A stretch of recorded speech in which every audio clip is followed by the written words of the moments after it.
জামায়াতে ইসলামী বাংলাদেশের রাষ্ট্রীয় ক্ষমতায় আসতে পারবে না বলে মন্তব্য করেছেন বিএনপি স্থায়ী কমিটির সদস্য গয়েশ্বরচন্দ্র রায়। তিনি বলেন, ৭১-এর রাজাকাররা দেশ চালাবে, এটা অসম্ভব। জনগণ ভোট দিলে জামায়াত ক্ষমতায় আসতে পারবে না কেন? প্রথম প্রশ্ন।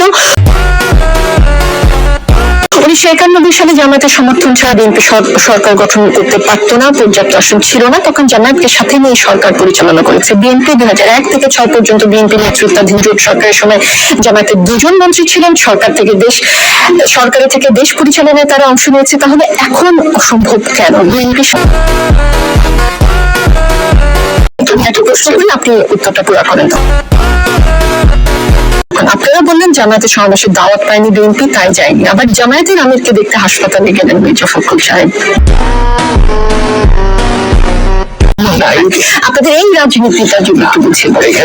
জামায়াতের সমাবেশে জামায়াত আমির শফিকুর রহমান বলেছেন, যদি আল্লাহর ইচ্ছায় ও জনগণের ভালোবাসায় জামায়াত থেকে সংসদ সদস্যরা নির্বাচিত হয়ে সরকার গঠন করেন, তাহলে কোনো এমপি মন্ত্রী ভবিষ্যতে সরকারি কোনো প্লট গ্রহণ করবেন না, কোনো এমপি ও কোনো মন্ত্রী ট্যাক্স বিহীন কোনো গাড়িতে চড়বেন না, কোনো এমপি মন্ত্রী নিজের হাতে কোনো টাকা চালাচালি করবেন না, কোনো এমপি ও মন্ত্রী যদি তার কোনো নির্দিষ্ট কাজের জন্য বরাদ্দ পেয়ে থাকেন, কাজ শেষ হওয়ার সঙ্গে সঙ্গে তার প্রতিবেদন তুলে ধরতে বাধ্য থাকবেন। আপনারা এমন কথা সাহস করে বলতে পারবেন?